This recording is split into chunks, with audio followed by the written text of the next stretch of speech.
you know what? I'm going to give you my full name, which is kind of a treat for you. And I hope it's okay. Can I look at you and can I? Yeah, okay. And okay. Look at. Do I ignore them? Kind of ignore the camera. Just ignore them. Okay. Ignore them. Okay. So my full name is Jane Ziegler Sojka. Sojka like soy milk, only Sojka.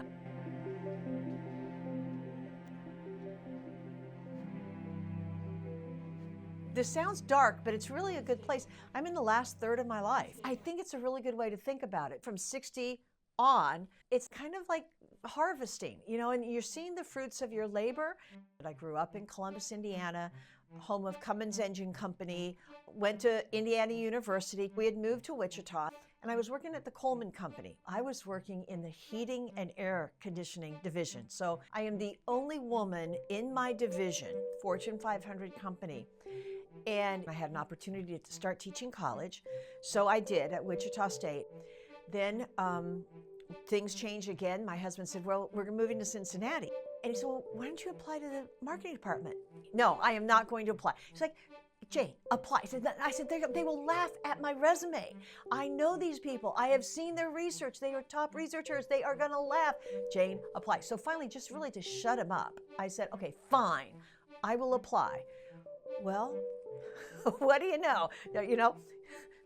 They hired me, and here I am. I started teaching professional selling, which is the traditional sales course. What I was finding was my top sales students, no surprise, were women. And by this time, recruiters were saying, we want diversity in our sales force. And I could not get them to apply for a sales job. I couldn't get them to come out for the sales team, much less apply for a sales job. What we're doing is not working, okay? Let's try something else. So I went to my department head and said, I've got this kind of crazy idea. Can we have a class for women in sales? And she said, I think so. So we went to Dean Lewis. She was associate dean at the time. And we were like, are we allowed to have a class for women? Of course we can have a class for women. So truly, the stars aligned, or divine intervention. So I started the Women in Sales class, 25 students, and thinking it would be a one-time disappear. Word got around on campus. Now I teach 3 sections of Women in Sales every semester. Over 1,200 women have gone through the sales class, and it has sent me on a trajectory I never would have guessed. If you can't notice that fear of failure, that's what it is. Like, we expect to get, we might get told no. I'm afraid I'm going to get told no. So I'm going to give you a chance to say no. I'm going to say no for you. One of my favorite quotations from Elizabeth Lesser, you teach that which you need to learn. I was not an expert on confidence or resilience. I was a chicken. I was afraid of my own shadow. And in order to teach this, I had to learn it. I've learned a lot from my students. Today it's talking about her success does not threaten mine. We are all on our own path, and that was Lisa Turquist.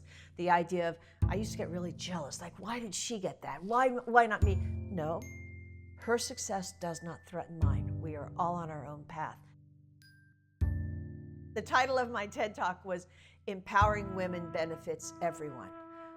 And I think that's really important. And that's where I differentiate us kind of from the early women's liberation movement, which is kind of us versus them. No, we're all in this together. And in fact, I ask my men, would you like to have a wimp on your team, or do you want a woman who can speak up, who can ask hard questions, who can defend the company? Well, they all say, oh yeah, that's what I want. So empowered women benefits everyone. Pre-COVID, a woman athlete was in Women in Sales, and she came to me and said, the women athletes need this, not necessarily the sales piece, but the empowerment piece, the risk, resilience, and confidence.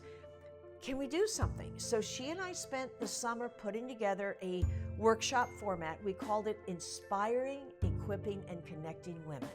And so we put together a series of workshops that are still being used by the athletic department, women athletes at UC, and our plans are to expand it.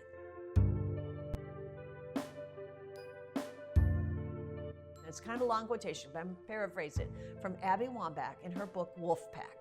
Someone asked, well, Abby, will you have any advice for the men in the audience? I get asked that question a lot too, and I wish I was as eloquent as Abby. And Abby said, thank you for asking. That's a very good question. But only if you've asked the men who have spoken before me if they have anything of relevance to women. So let's offer men a different point of view as well. I'm most proud of my students and their accomplishments. When they start the class, I know nobody wants to go into sales, but a shocking number of them after the class do go into sales, which excites me because sales is lucrative. And money doesn't buy happiness, but it pays off your school loans and it buys health insurance. What the women in sales class has done, it's allowed women to sell in their own voice instead of trying to be something they're not. I think it needs to be in the curriculum because it's important that we acknowledge women see things differently.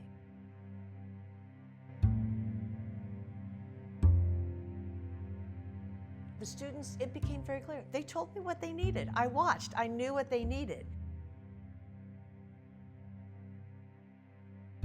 My advice to other universities is just do it.